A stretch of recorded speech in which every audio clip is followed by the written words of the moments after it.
내가 여호와의 이름을 전파하리니 너희는 우리 하나님께 위엄을 돌릴지어다. 그는 반석이시니 그가 하신 일이 완전하고 그의 모든 길이 정의롭고 진실하고 거짓이 없으신 하나님이시니 공의로우시고 바르시도다. 하나님은 영이시니 예배하는 자가 영과 진리로 예배할지니라.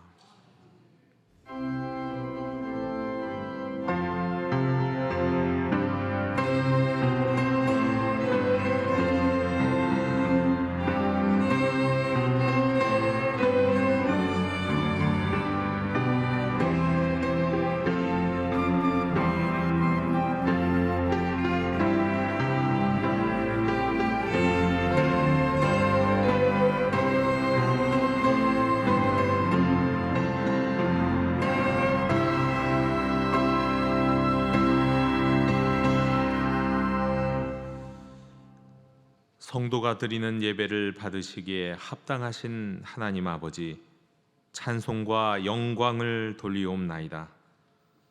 하늘은 푸르고 드높아졌습니다. 쪽빛 하늘에 눈부시게 빛나는 구름이 일어나고 있습니다.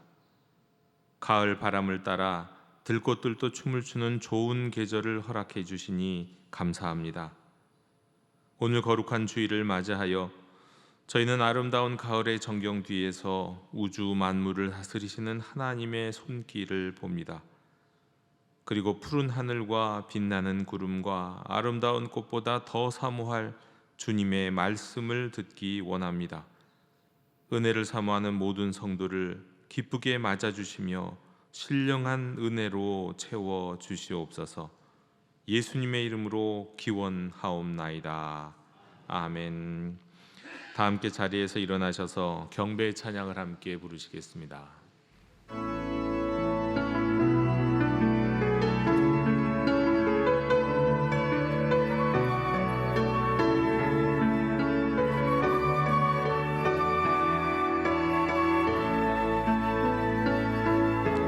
주님 큰 영광 받으소서.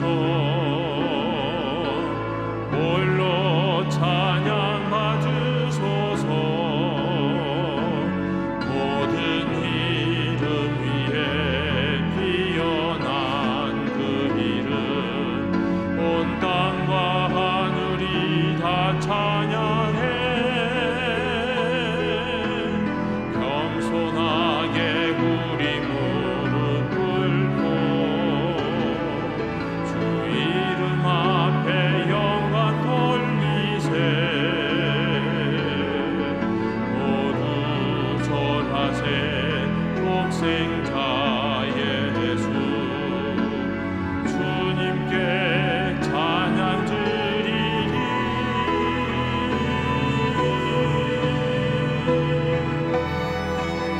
주님의 성령 부어주소서. 굳은 마음 제하시고 이 땅을 향한 주의 배 끓는 마음 부으사. 무너진 교회 회복시키고 주 오신 길 예비하는 하나님의 사랑, 그 마음 가진 자 주님의 마음에 합한 자로 세워주소서.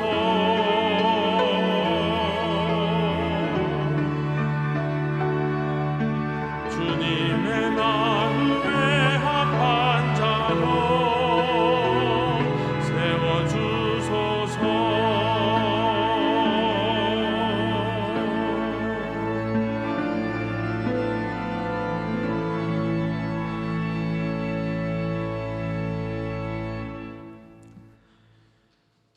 주여 자비를 베풀어 주시옵소서.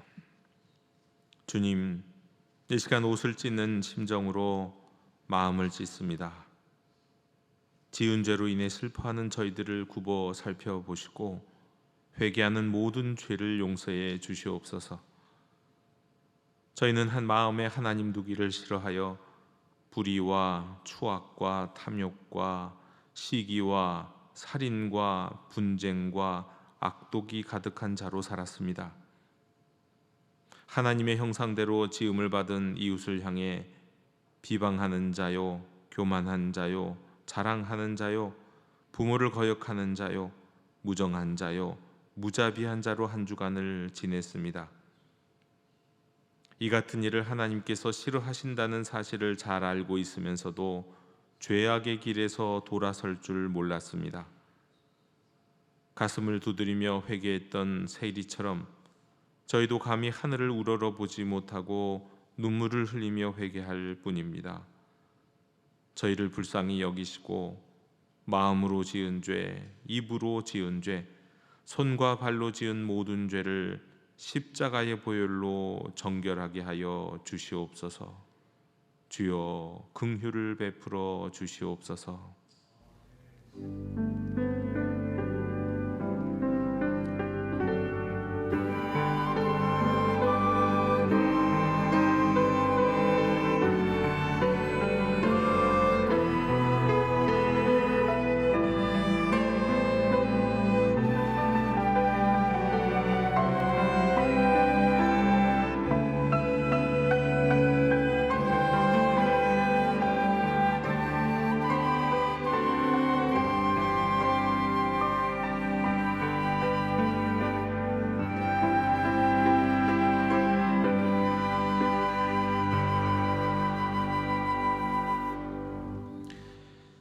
제사장은 여호와 앞에서 그를 위하여 속죄한즉 그는 무슨 허물이든지 사함을 받으리라.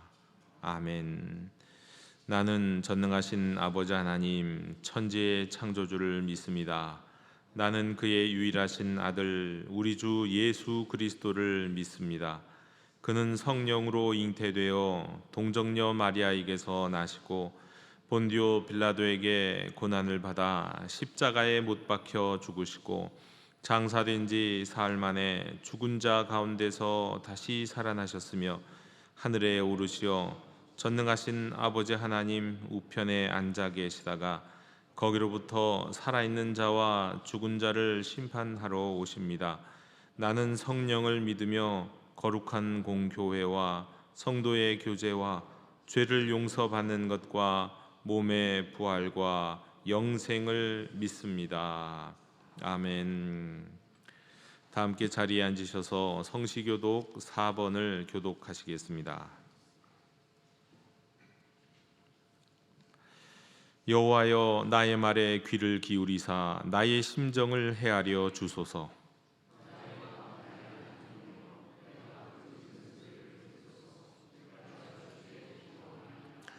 여호와여 아침에 주께서 나의 소리를 들으시리니 아침에 내가 주께 기도하고 바라리이다.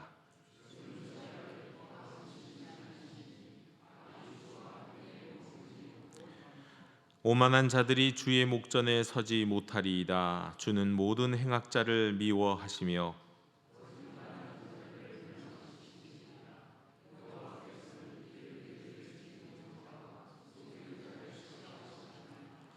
오직 나는 주의 풍성한 사랑을 힘입어 주의 집에 들어가 주를 경외함으로 성전을 향하여 예배하리이다.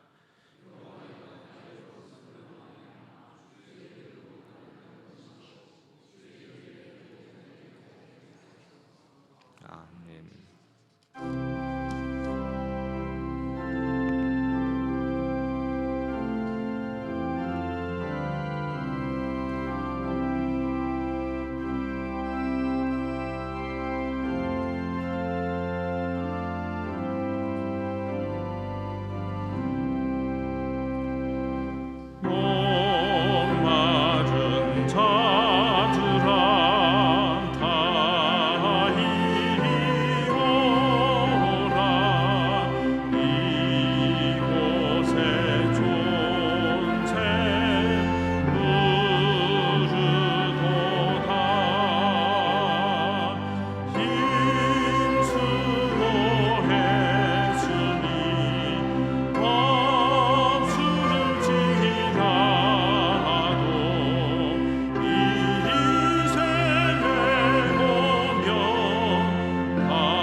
죄로 말미암아 죽을 수밖에 없는 저희들을 십자가 고난을 참으시기까지 사랑하사 부활의 큰 선물 주시고 성령으로 거듭난 주님의 자녀로 삼아주신 감사드립니다. 무엇이가 내처럼 사랑하사 한 주간도 주님의 품속에 품어주시고 거룩한 주님의 날 주님께 나와 예배드릴 수 있음을 진심으로 감사합니다. 하나님 아버지, 한 주간도 우리는 무엇을 먹을까 입을까 마실까를 생각하며 세상과 짝하며 나를 위해 열심히 살았습니다. 주님을 위해서는 무엇을 하였는지 뒤돌아볼진데 부끄럽고 회개하지 않을 수 없음을 고백합니다. 우리의 연약함을 아시는 주님, 더욱더 굳센 믿음으로 무장하사 세상에 속한 자가 아니라 하늘에 속한 자로서 주님이 원하시고 기뻐하시는 일이 무엇인지 깨닫게 하시고 주님의 마음에 합한 자가 되게 하옵소서. 영도교회를 사랑하시는 주님, 지금까지 지내온 것 주님의 은혜인 줄 믿습니다. 이 교회를 통하여 주님이 계획하신 몽골교회의 건축과 컴패션의 선교 사업에 축복하여 주시고 주님의 나라 확장과 세계를 위한 큰 비전 위에 주님의 영광만을 나타내는 구원의 방주가 될 수 있도록 기도합니다.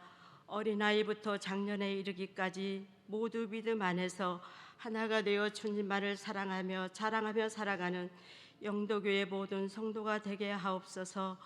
이 나라를 위해 기도합니다. 이 어지러운 세상 속에서도 주님의 뜻이 있는 줄 믿습니다. 주님의 십자가만을 붙들고 좌로나 우로나 치우치지 말며 기도로 무장하여 이 어려운 난관을 이기고 나아가게 하옵소서. 오늘의 말씀을 전하실 박경원 목사님 붙들어 주시고 오호라 오라 오늘의 귀한 말씀 전하실 때에 주님께서 성령으로 역사하사 깨닫게 하시고 그 말씀 받아 한 주간도 승리하며 살아가게 하옵소서. 예배를 위해 준비한 앙상블이 찬양 받아주시고 수고한 모든 예배 우연들 위해 축복해 주시옵소서. 처음 시간입니다. 마치는 시간까지 주님께서 함께해 주시기를 감사하며 예수님의 이름으로 기도합니다. 아멘.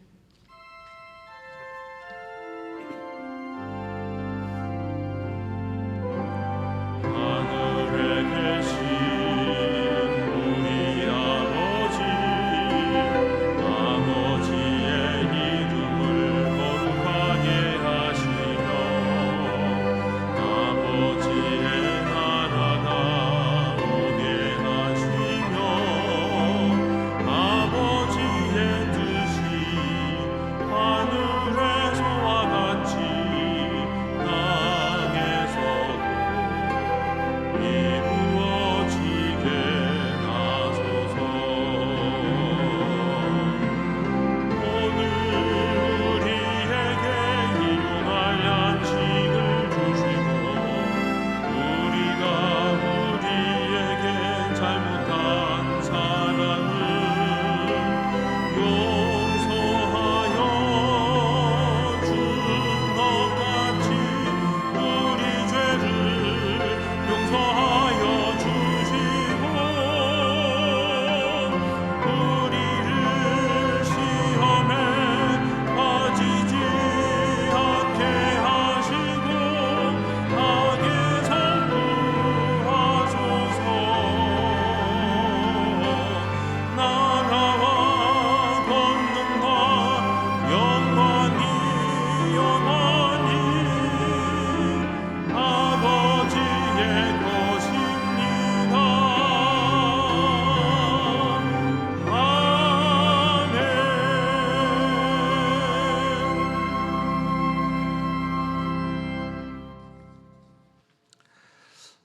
교회 실천을 전해드립니다. 예배하는 공동체 영도교회 주일 예배 오신 모든 분들을 축복하고 환영합니다. 이번 주에는 우리 시니어와 함께하는 금양로 기도회가 있겠습니다. 기억해 주시고 또 많은 분들이 참석하셔서 우리 함께 기도하겠습니다. 아직 새가족 교육을 받지 않으신 분들에게는 새가족 교육이 오늘부터 진행이 되니까 기억하시고 참여해 주셨으면 좋겠습니다. 10월 성경 공부 주일 클래스 안내해 드립니다. 오늘부터 오늘 오후 2시인데 우리 주일 클래스. 근데 이번에 또 특별한 어떻게 보면 성경 공부라기보다는 특강인데 한국교회 현재를 통해 보는 내일 우리 서하신 목사님이 말씀해 주시겠습니다. 우리 서하신 목사님은 우리 교회에서는 영화부를 맡으셨지만 사실 총회에서 국내 선교부를 담당하시는 또 총회 직원이기도 하세요. 그래서 한국 교회의 현실을 굉장히 곳곳에 있는 그 현실들을 많이 돌아보면서 많이 알고 계신 목사님이신데 또 귀한 특강 해주시겠습니다. 그러니까 꼭 참석하셨으면 좋겠습니다. 특별히 또 재직들 많이 중직자들은 많이 꼭 참석하시면 되겠습니다. 실버주일학교 가을 수련회가 내일 있습니다. 내일 우리 아침 오전 9시에 출발하는데 또 많이 기도해 주시고 후원해 주시기를 부탁드립니다. 보통 교우동정은 잘 말씀드리지는 않는데 우리 또 그래도 우리 내일 또 특별한 우리 교우동정이 있습니다. 우리 우진규 집사님이 목사 임직을 합니다. 우리 교단에서 목사 임직하는 것은 아니고 독립교단에서 목사 임직을 하는데 신학교 신대원을 졸업을 했고 또 과정을 했기 때문에 목사 안수식에 참여하게 목사 안수를 내일 받습니다. 그러니까 내일부터는 집사님이기는 하지만 우리 교회에서 이제는 호칭이 달라집니다. 물론 우리 교회 목사님은 아니기는 하지만 그럼에도 이제 안수를 받았기 때문에 여러분 목사님으로 호칭을 해주시면 되겠습니다. 그리고 또 지금 신학교 사역을 하고 신학교에서 신대원에서 네팔 신학교에서 이제 히브리어를 가르치는 사역을 하고 계시니까 목사님으로 부르시면 됩니다. 그리고 또 결혼 소식이 있습니다. 우리 김시덕 집사님, 장재현 집사님의 아들 김효성 군이 10월 25일 결혼합니다. 더 많은 축복의 발걸음을 부탁드립니다. 그 밖에 모임이 안내는 주보 광고를 참고하시면 되겠습니다. 이상으로 교회 실천을 모두 전해드렸습니다.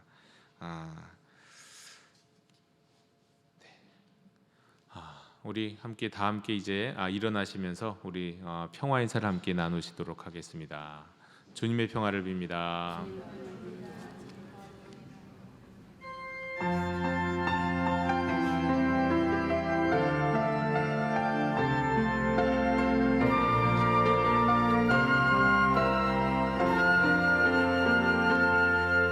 내 삶에 들어온 주님의 말씀이 내게 빛이 되시니 내 삶의 어두운 절망 가운데 소망 보게 하시네. 말씀이 내게 역사하기를 말씀이 내게 살아있기를 하나님 말씀을 듣겠나이다. 주님의 음성을 듣겠나이다. 주님의 말씀을 듣겠나이다. 주님의 뜻대로 살겠나이다.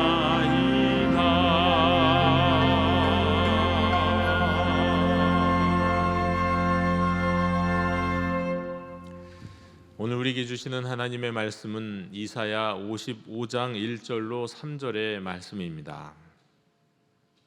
오라 너희 모든 목마른 자들아 물로 나아오라. 돈 없는 자도 오라. 너희는 와서 사목되 돈 없이 값 없이 와서 포도주와 젖을 사라. 너희가 어찌하여 양식이 아닌 것을 위하여 은을 달아주며 배부르게 하지 못할 것을 위하여 수고하느냐. 내게 듣고 들을지어다. 그리하면 너희가 좋은 것을 먹을 것이며 너희 자신들이 기름진 것으로 즐거움을 얻으리라. 너희는 귀를 기울이고 내게로 나와 들으라. 그리하면 너희의 영혼이 살리라. 내가 너희를 위하여 영원한 언약을 맺으리니 곧 다윗에게 허락한 확실한 은혜이니라. 아멘. 자리에 앉으시겠습니다.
아멘.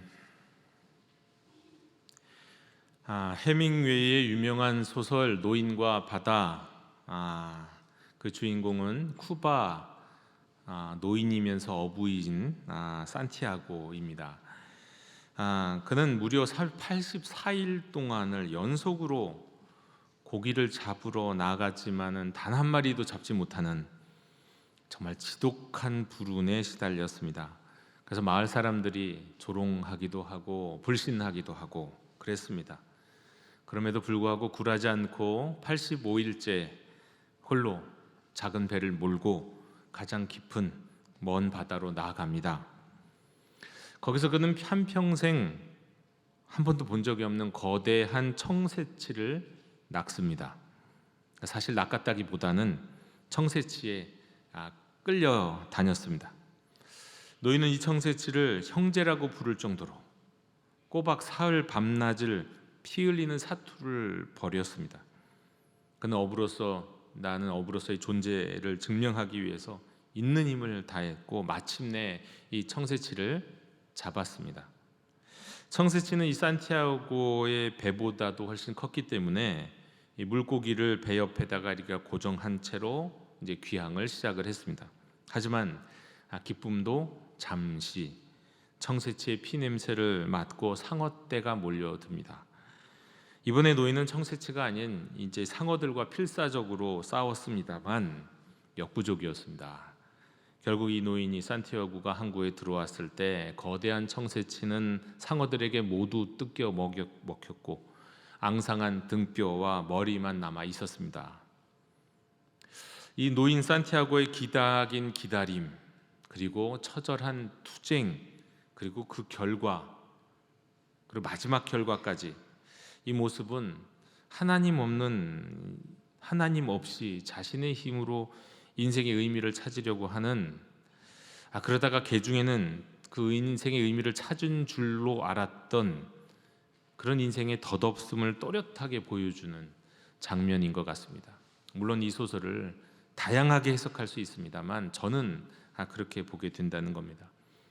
84일간의 이 빈배, 노력하고 애썼지만 물고기 하나 잡히지 않는 그 84일간의 분투, 하나님과의 관계가 단절된 인간의 영혼의 상태, 뭔가를 간절히 갈망하지만 채워지지 않는 갈급함이 있지만 목마르지만 그러나 아무것도 얻지 못하는 그런 시간들을 상징하는 것 같습니다. 우리 인생의 많은 시간들이 사실은 이런 84일의 시간과도 비슷하다 싶습니다. 또 노인이 모든 에너지와 열정을 쏟아 부어서 잡은 이 거대한 청새치, 세상 사람들이 부러워할 만한 궁극적인 어떤 성과죠. 돈, 명예, 성공, 그리고 자기를 증명할 만한 무엇인가의 성과, 이런 것들을 상징합니다. 그러니까 사람들은 이런 성공을 통해서 자신 안에 있는 이 목마름과 갈급함을 채우려고 굉장히 애를 쓰고 힘씁니다. 또 시간, 노화, 질병, 인생의 풍파를 상징할 수 있는 상어, 결국 그 상어에 물어뜯겨서 뼈만 앙상하게 남은 청새치. 이런 상황 정말 너무너무 안타까운 상황인데 이때 노인은 외치죠.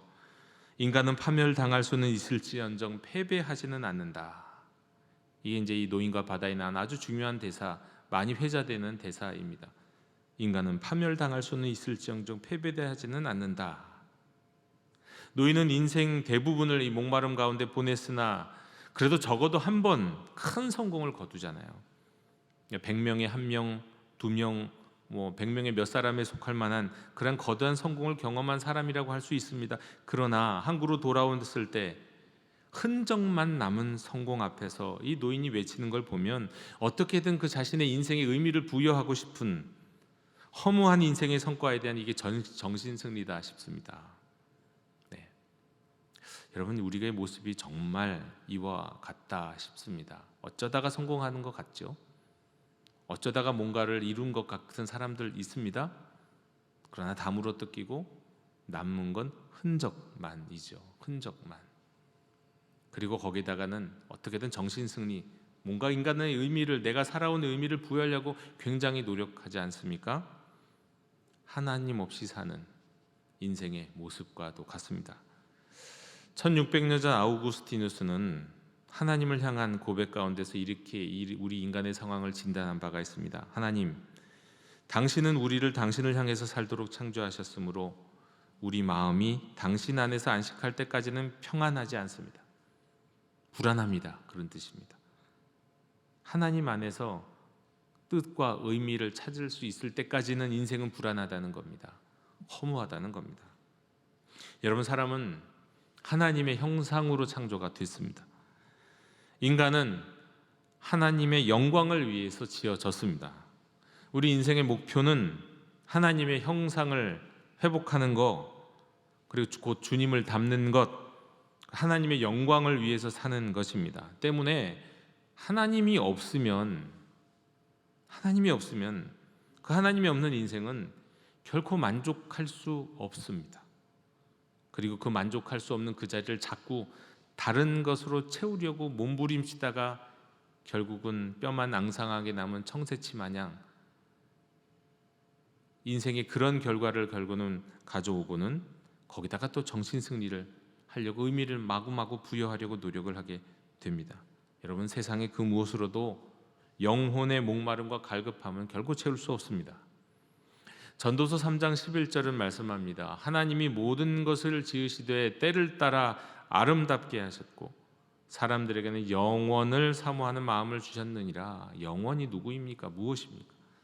우리 안에는 애초부터 하나님을 향한 갈망이 새겨져 있는 겁니다. 오늘 우리가 읽은 이사야 55장은 바벨론의 포로기와 그리고 이 귀환을 배경으로 합니다. 예루살렘이 멸망해서 성전은 파괴됐습니다. 따라서 제사가 끊어졌고 절기도 사라졌습니다. 조국을 잃은 백성들과 포로로 끌려간 백성들이 생겼습니다. 따라서 그들은 영적으로 메말라 있었습니다. 갈급했습니다. 그때 하나님께서 이사야를 통해서 외치십니다. 오라, 너희 모든 목마른 자들아. 이거는 하나님의 외침이고 모든 인생의 정직한 현실입니다. 그런데 문제는 많은 사람들이 어떤 문제가, 인생에서 어떤 문제가, 어떤 절벽이, 어떤 벼랑 끝에 몰리기 전까지는 자신이 목마른지도 자신이 갈급한지도 모르고 살아간다는 겁니다. 때문에 오늘 외침을 통해서 하나님은 우리의 영적 현실을 깨닫게 하시는 거예요. 오라, 너희 모든 목마른 자들아. 이게 너희의 현실이다라는 거예요. 너희는 목마르다. 너희는 갈급하다.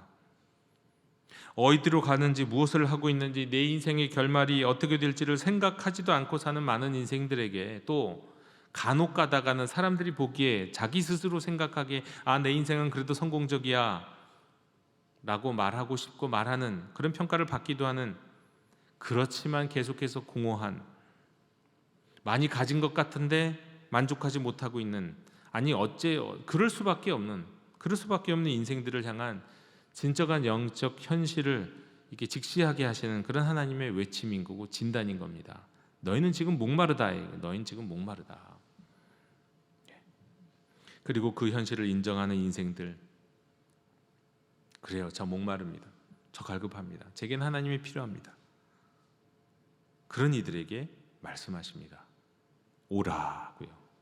오라. 아무에게나 하시는 말씀이 아니에요. 자기 영적 현실을 인정하는 사람에게 주시는 말씀이에요. 오라고요. 이사야 55장 1절에 오라, 너희는 와서 사목되 돈 없이 값 없이 와서 포도주와 젖을 사라고 말씀합니다. 여러분, 우리 이 말씀을 읽으면서 특별히 이 말씀은 예배의 부름 때, 예배가 시작할 때 참 많이 읽게 되는 말씀인데요, 우리는 이 말씀을 들으면서 이걸 공짜로 오라 뭐 이렇게 생각할 때가 있어요. 공짜로, 그러니까 돈 없이 값 없이 오라고 하시니까 공짜구나. 근데 그건 좀 피상적인 이해입니다. 왜냐하면 여기서 사용하는 이 히브리어가 단순 이 가격이 값없이라고 하는 그 값이 대가, 속전을 의미하는 단어인데요, 이거는 의미가 어떤 의미냐면 너희는 그 값을 치를 수 없다라는 뜻이에요.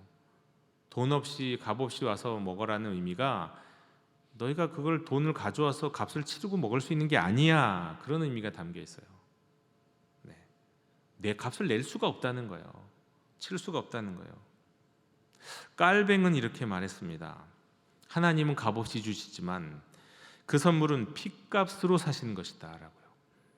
복음의 은혜가 값없이라는 것은 우리가 지불할 수 없기 때문이지 헐값이기 때문이 아니다라는 겁니다. 이것에 대해서 우리 그 유명한 목사님 디트리 보네포 목사님도 값싼 은혜와 값비싼 은혜라는 개념을 통해서 이렇게 설명을 한 적이 있어요. 여러분, 값싼 은혜라는 것은 은혜의 본질이 값없이 주어진 것이라는 점만 강조하면서 그 대가와 책임에 대해서는 무심한 신앙 태도를 의미합니다. 값싼 은혜라고 표현해요. 그런데 값비싼 은혜는 무엇인가? 값비싼 은혜는 우리에게는 값없이 주어지지만 하나님께서는 그 아들의 생명이라는 무한한 대가를 치르신 은혜이기 때문에 우리가 그것을 공짜처럼 생각할 수 없다는 거예요.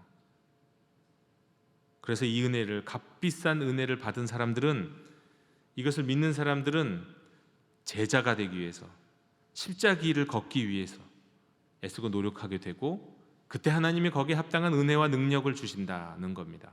값비싼 은혜. 여러분, 값싼 은혜를 받으셨습니까? 값비싼 은혜를 받으셨습니까? 여러분이 믿고 구원받은 그 은혜는 값싼 은혜입니까? 값비싼 은혜입니까? 내가 대가를 치르지 않는다고 해서 아무런 대가를 치를 필요가 없는 게 아닙니다. 대가를 치를 자격도 없고 능력도 없어서 우리가 못 치르는 것이고, 누군가가 이미 대가를 치르었기에 우리는 돈 없이 값 없이 그것을 누리는 겁니다. 이사야 55장을 제대로 이해하려면 53장을 좀 봐야 합니다. 이사야 53장 5절에 그가 찔림은 우리의 허물 때문이요 그가 상함은 우리의 죄악 때문이라 말씀하셨습니다. 이것이 값없이의 배경입니다. 돈 없이의 배경이에요. 우리의 죄에 대한 값은 원래 사망이고 죽음이었습니다. 이거 우리가 무엇으로도 치를 수 없는 그런 값이었습니다. 그런데 그리스도께서 그 값을 대신 치러 주셨다고요. 베드로전서 1장 18절 19절에 너희가 알거니와 너희 조상이 물려진 헛된 행실에서 대속함을 받은 것은 은이나 금같이 없어질 것으로 된 것이 아니요 오직 흠없고 점없는 어린 양 같은 그리스도의 보배로운 피로 된 것이니라. 여러분, 이게 복음인 거예요. 이게 기쁜 소식 복음입니다. 우리에게는 값없이 주어졌지만 하나님께서는 독생하신 아들을 십자가에 못 박히게 하셨습니다. 무한한 대가를 하나님이 치르셨다는 겁니다. 칼 바르트는 말합니다. 하나님은 값없이 주신다. 그러나 그분이 값없이 주실 수 있는 이유는 그 아들의 피라고 하는 무한한 값을 이미 지불하셨기 때문이다 라고요. 여러분, 그렇다면 우리는 어떻게 해야 될까요? 오라 하실 때 어떻게 해야 합니까? 빈손으로 가면 됩니다. 자격을 갖추려고 해선 말고 그저 목마름을 인정하고 주님 앞에 나아가고, 다만 우리를 위해 치르신 그 대가 십자가를 믿으면 되는 겁니다. 로마서 5장 8절에 우리가 아직 죄인 되었을 때에 그리스도께서 우리를 위하여 죽으심으로 하나님께서 우리에 대한 자기의 사랑을 확증하셨느니라 하셨습니다. 주님, 우리가 준비되기를 기다린다며 부르시는 게 아니에요. 우리가 아직 죄인일 때, 이제 선한 사람이 될 준비가 다 끝나서가 아니에요. 여전히 죽을 수밖에 없는 죄인일 때에, 그때에 그리스도께서 우리를 위해 죽으셨어요. 이미 먼저 죽으셨어요. 그게 은혜입니다. 그러나 값없이 주어지는 것이지만 무한한 대가가 이미 치러진 것이 은혜예요.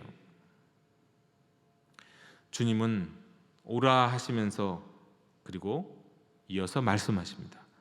55장 2절에서 3절에 보면 내게 듣고 들을지어다. 그리하면 너희가 좋은 것을 먹을 것이며 너희는 귀를 기울이고 내게로 나와 들으라. 그리하면 너희의 영혼이 들으라. 오라 하신 다음에 주님의 말씀은 들으라였습니다. 들으라. 듣고 들으라. 반복합니다. 이게 히브리어 원문은 더욱 강조해요. 듣고 다시 듣고 이번엔 깊이 들어라. 듣고 다시 듣고 깊이 들으라. 마음 깊은 곳에 마음으로 들어라. 네 영혼으로 들어라. 네 귀로 듣지 말고 영혼으로 들어라. 왜 이렇게 강조하시는 겁니까? 로마서 10장 17절 말씀에 나와 있습니다. 믿음은 들음에서 나고 들음은 그리스도의 말씀으로 말미암았느니라. 듣는 것이 믿음의 통로이기 때문이에요. 말씀을 듣는 것이 생명의 통로이기 때문이에요. 듣지 못하는 사람에게 믿음을 기대할 수 없고 듣지 못하는 사람에게 생명을 기대할 수 없어요. 교부 오리게는 이렇게 말했습니다. 듣는 것은 믿음의 행위다. 하나님은 귀로가 아니라 마음으로 들으라고 하셨다. 하나님이 들으라고 하실 때 이 귀가 아니라 마음으로 들으라는 거예요. 마틴 루터는 이것을 또 이렇게 강조합니다. 하나님 말씀은 들릴 때 은혜가 된다. 들리지 않는 말씀은 능력이 없다라고요. 아무리 하나님이 말씀하셔도요, 듣지 못하고 들으려고 안 하고 귀로만 듣고 흘려버리면 그건 하나님의 말씀으로서 내게 아무런 가치가 없어요. 들어야죠. 귀가 아니라 마음으로요, 영혼으로요. 깔뱅은 이렇게 말해요. 하나님의 말씀을 듣는 것은 단순히 지식을 얻는 것이 아니라 죽은 영혼이 다시 사는 일이다라고요. 말씀은요, 죽은 영혼도 살리는 말씀이에요. 그건 그냥 귀로 들어서 되는 게 아니라 마음과 영혼으로 들을 때 일어나는 일입니다. 칼바르트는 또 이렇게 말해요. 하나님은 말씀하시는 하나님이시고 그분의 말씀을 듣는 순간 인간은 창조와 구속의 목적을 동시에 완성한다. 그러니까 하나님의 말씀을 들을 때 내가 태어난 이유, 내가 여기 서 있는 이유, 내가 살아가야 할 인생의 목적이 이미 완성된다는 거예요. 하나님의 말씀이 들릴 때 들려야 되는 거예요. 들리지 아니하면 아무 소용이 없는 겁니다. 귀로 들을 때는 소용이 없어요. 마음으로 듣고 영혼으로 들을 때 그런 놀라운 일들이 일어난다는 겁니다. 한 환자가 있었습니다. 병원에서 암 진단을 받았어요. 그 환자는 완전히 절망에 빠져버렸어요. 절망이 너무 깊었어요. 이제 나는 죽었구나. 이제 나는 아무런 소망도 없구나. 아무런 희망도 없구나. 근데 어느 날 의사가 이렇게 얘기하는 겁니다. 새로운 치료법이 개발됐습니다. 당신도 시도해 볼 수가 있어요. 시도해 보세요. 이게 희망이 있습니다. 라고요. 근데 이 절망에 깊이 빠진 환자에게는요, 그 말은 들리는데 내용이 들리지 않아요. 말이 귀로는 들리고 흘려갔는데 정말 들리진 않았어요. 그래서 그냥 치료를 결국 거부하고 집으로 돌아갑니다. 내가 무슨 소망이 있어? 마치 이거와 같습니다. 그래서 결국 환자는 죽었겠죠. 나에게 아무 소망도 없다고, 난 이제 끝났다고. 그 절망이 깊으면 희망이 있다고, 방법이 있다고, 길이 있다고 얘기하는데도 안 들려요. 절망이 깊은 사람들의 특징이에요. 말해줘도 말을 듣지 못해요. 말해줘도. 여러분, 오늘날 얼마나 많은 사람들이 이렇습니까?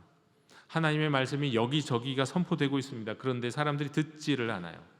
그러니까 생물학적 귀는 열려 있는데 영적인 귀는 닫혀 있어요. 아무리 많이 예배를 드리고 아무리 많이 수고하고 봉사해도 소용이 없어요. 그냥 생물학적 귀만 열려 있어. 영적인 귀가 닫혀 있으니 그것이 무슨 의미가 있습니까? 여러분, 에스겔 37장의 마른 뼈의 환상을 기억하실 겁니다. 하나님이 말씀하세요. 그래서 선지자가 말씀을 선포합니다. 그랬더니 뼈들이 살아나고 연결이 되고 생기가 드러나고, 이게 하나님 말씀의 능력이거든요. 여러분, 말씀은 죽은 영혼을 살립니다. 그 말씀을 들으면 죽은 영혼이 살아나요. 히브리서 4장 12절에 그 유명한 말씀, 하나님의 말씀은 살아있고 활력이 있어 좌우의 날선 어떤 검보다도 예리하여 혼과 영과 및 관절과 골수를 찔러 쪼개기까지 하며 또 마음의 생각과 뜻을 판단하나니. 현대 교회의 위기는, 우리 그리스도인들의 위기는 정보가 부족해서, 지식이 부족해서, 성경 공부가 부족해서 아닙니다.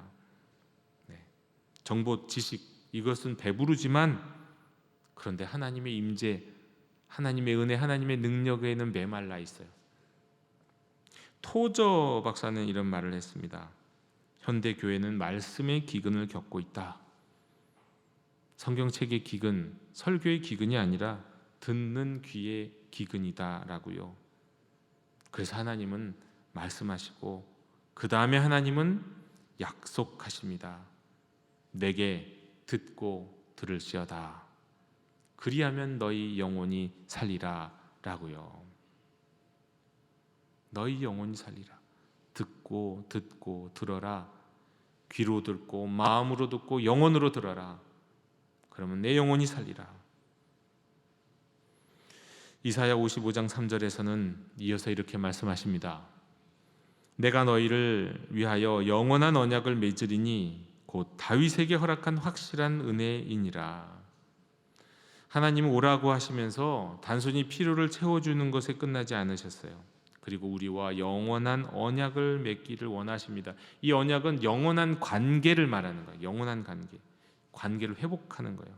여러분, 언약이라는 거는요, 단순한 계약이 아니에요. 계약은요, 그냥 조건부죠. 조건부. 조금만 이렇게 하면 깨지는 게 그게 이 계약이에요. 조금만 잘못하면 계약 위반. 그럼 그냥 깨져버리고 그 책임을, 계약을 위반한 적이 다 그 계약 위반에 대한 모든 대가를 치러야 되잖아요. 근데 성경의 언약은요, 하나님의 일반적인 선포예요. 일방적 선포. 하나님이 이렇다라고 말씀하시는 거예요. 하나님의 신실하심에 근거하고, 이거 우리가 죄를 지어도 쉽게 깨지지가 않는 거예요. 인간이 어지간히 죄를 지어서는 쉽게 깨질 수 없는, 깨질 수가 있겠죠. 그러나 깨질 수 없는 그러나 출애굽기 6장 7절은 바로 그 언약의 핵심을 보여주는데요. 너희를 내 백성으로 삼고 나는 너희 하나님이 되리라. 너희는 내 백성 되고 내가 너희 하나님이 되는 게 그게 언약의 핵심이에요. 이건 쉽게 깨지지 않는, 하나님이 일방적으로 선포하시는 선포가 언약이에요. 이게 언약의 공식이에요. 하나님은 말씀하십니다. 오늘 말씀에 이사야 55장 3절에 말씀하죠. 다윗에게 허락한 확실한 은혜이니라. 사무엘장 7장의 다윗의 언약을 가리키는데, 다음 사무엘장 7장에서 이렇게 말씀해요. 내 집과 내 나라가 내 앞에서 영원히 보존되고 내 왕위가 영원히 견고하리라. 이건 뭐냐면 다윗의 후손을 통해서 메시아를 주고 영원한 그 나라와 왕권을 주겠다는 약속인데, 그런데 이 놀랍게도 이사야 55장은 이 다윗을 향한 언약이 너희를 향한 언약이라는 거예요. 우리를 향한 언약이라는 거예요. 다윗에게 주셨고 다윗에게 후손들에게 주셔야 되는 그 언약이 우리 모두에게 주신 언약, 이게 한 사람을 위한 약속이었는데 이제는 모든 백성을 위한 약속이 되는 겁니다. 이게 어떻게 가능합니까? 예수 그리스도를 통해 가능하죠. 예수 그리스도를 통해서 이젠 다윗에게 약속하셨던 게 우리 모두에게 주신 약속이 된다는 겁니다. 사도행전 13장 34절은 이사야 55장 3절을 인용하면서 이것을 그리스도의 부활과 연결시키는데요. 또 하나님께서 죽은 자 가운데서 그를 일으키사 다시 썩음을 당하지 않게 하실 것을 가르쳐 이르시되 내가 다윗의 거룩하고 미쁜 은사를 너희에게 주리라 하셨으며, 그러니까 예수 그리스도가 십자가에서 죽으시고 부활하신 이 사건을 통하여서 이제 다윗에게 하셨던 거룩하고 미쁜 은사, 그게 뭡니까? 다윗의 언약, 이것을 너희에게 이제 주신다고 약속하시는 거예요. 모든 하나님의 백성들, 모든 그리스도인들, 지금 이 자리에서 예배드리고 있는 우리들에게 말입니다. 그러니까 다윗 언약은 예수 그리스도 안에서 성취가 된 언약이고, 그리스도를 믿는 모든 자가 그 다윗의 언약에 참여하게 된다는 뜻입니다. 예수님은 누가복음 15장에서 탕자의 비유를 통해서 말씀하셨죠. 이 탕자의 비유 기억하시죠? 둘째 아들이 페류나가 돼서 유산을 먼저 받았습니다. 그리고 나갔어요. 그리고 탕진하고 돌아옵니다. 그는 생각했습니다. 아버지께 말하기를 나를 품꾼의 하나로 보아 주옵소서. 그럼 적어도 품꾼으로는 쓰어서 주시겠지. 이건 이제 거래를 제안하는 거죠. 품꾼이라도 써주세요. 제가 이래서 빚이라도 갚겠습니다. 거래를 제안하는 거잖아요. 근데 아버지는 달랐습니다. 누가복음 15장 20절에 아직도 거리가 먼데 아버지가 그를 보고 측은히 여겨서 달려가 목을 안고 입을 맞추니, 아버지는요 매일 기다리고 있었어요. 그리고는 보자마자 달려가서 껴안았습니다. 그리고 그러자 아들이 준비한 말을 시작하잖아요. 근데 아버지가 그 말을 끊어버려요. 아들은 나를 품꾼으로라도 이렇게 이 말을 시작하는데 말을 다 못해요. 아버지는 대신 명령하고 선포합니다. 제일 좋은 옷을 내어다가 입히고 손에 가락지를 끼우고 발에 신을 신겨라. 아버지가 선언하는 거예요. 너는 품꾼이 아니라 너는 내 아들이다. 내 아들이다. 이게 언약입니다. 언약. 하나님과 하나님 자녀, 하나님과 하나님 백성의 관계를 하나님이 선포하시고 세우시는 게 이게 언약인데, 이게 다윗에게 주셨던 것인데 그 다윗에게 주신 모든 약속을 우리에게 주신다는 겁니다. 자격이 있어서가 아니잖아요. 자격이 있어서가 아니에요. 그냥 아버지와 아들이기 때문이에요. 아버지와 아들이니까 거두는 거죠. 아들이니까. 로마서 8장 38절 39절에 선포합니다.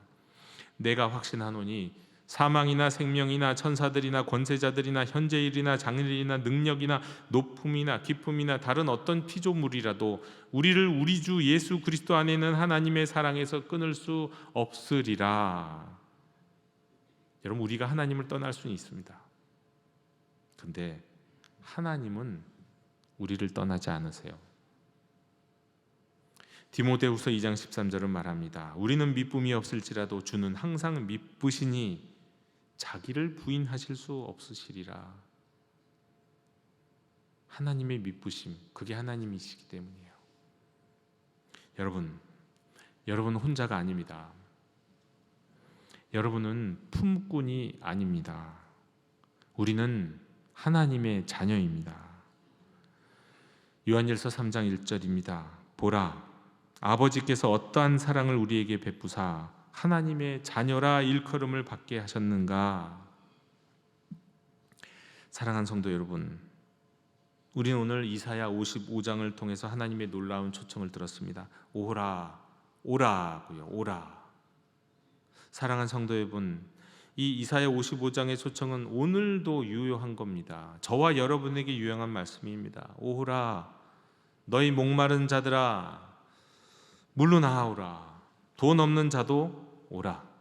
돈 없이 값 없이 와서 포도주와 젖을 사라. 그러니 여러분, 더 이상 진정한 양식이 아닌 것을 쫓아 방황하지 마십시오.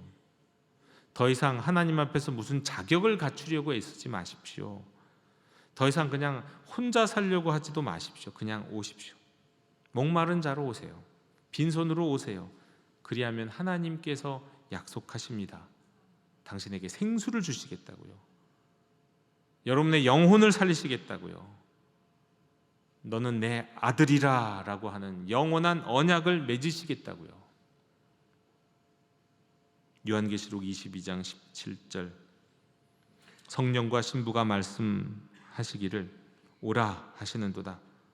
듣는 자도 오라 할 것이요 목마른 자도 올 것이요 또 원하는 자는 값없이 생명수를 받으라 하시더라. 여러분, 목마르십니까? 갈급하십니까? 그럼 오십시오. 주께로 오십시오. 오라고 부르십니다. 여러분은 자격이 없다고 생각하십니까? 좋습니다. 그게 진짜 좋은 자세예요. 근데 오십시오. 값은 이미 치러져 있습니다. 여러분, 공허하십니까? 오십시오. 말씀으로만 그 공허를 채울 수 있습니다. 여러분, 혼자라고 느껴지십니까? 오십시오. 하나님이 여러분과 언약을 맺기를 원하십니다. 너는 내 아들이다 라는 그 언약 말입니다. 오라 오라, 이것이 바로 하나님의 외침이고 하나님의 말씀입니다. 이 초청에 응답하는 자에게 우리 하나님 오늘 말씀을 통해 우리에게 약속하셨습니다. 어떻게 약속하셨습니까? 오라. 그리고 그 오라 할 때 응답하는 모든 백성들에게 말씀하십니다. 내 영혼이 살리라. 기도하겠습니다. 하나님 아버지, 오늘 우리에게 오호라 오라고 부르신 주님의 음성 들었습니다. 우리는 목마른 인생이었습니다.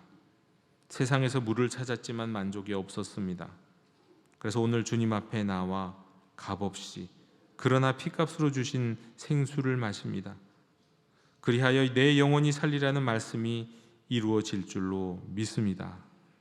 이제 우리의 영혼이 주 안에서 살게 해주시옵소서. 말씀으로 새로지게 하시고 영원한 언약 안에 거하게 해주시옵소서. 그리고 이제 우리 입술은 세상의 소리가 아니라 은혜로 초청하시는 이 주님의 말씀을 전하게 하여 주시옵소서. 예수 그리스도 이름으로 기도하옵나이다. 아멘. 이 시간 응답의 찬송 531장 부르시며 봉헌하시겠습니다.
하나님 아버지, 주님은 저희에게 빈손으로 나아오라고 부르셨지만 저희는 감사드리기에 빈손으로 나오지 않고 자원하는 심령으로 정성을 다해 예물을 드립니다.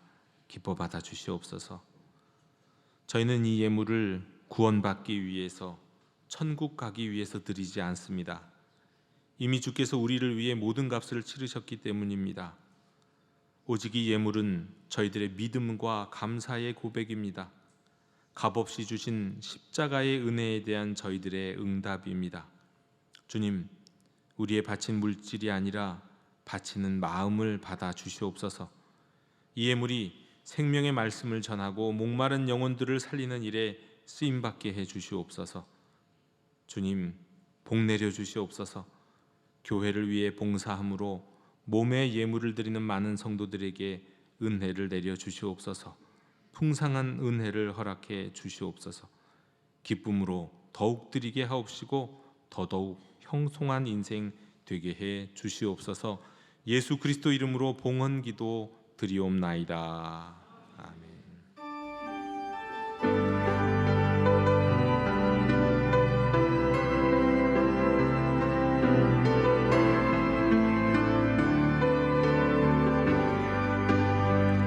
하나님 나의 예배가 당장 넘기를 나의 기도가 당장 넘기를 감 없으신 하나님 예배합니다. 나의 예배를 받으소서. 하나님 우리 예배가 당장 넘기를 우리 교회가 당장 넘기를 열방향하신 하나님 꿈을 위하여 세상으로 나아갑니다.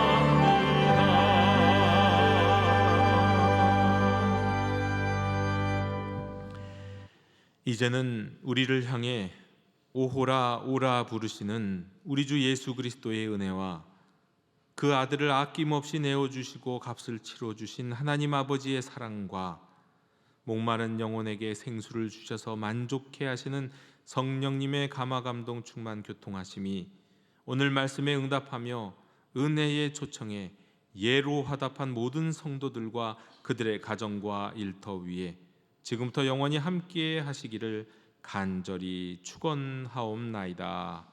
아멘.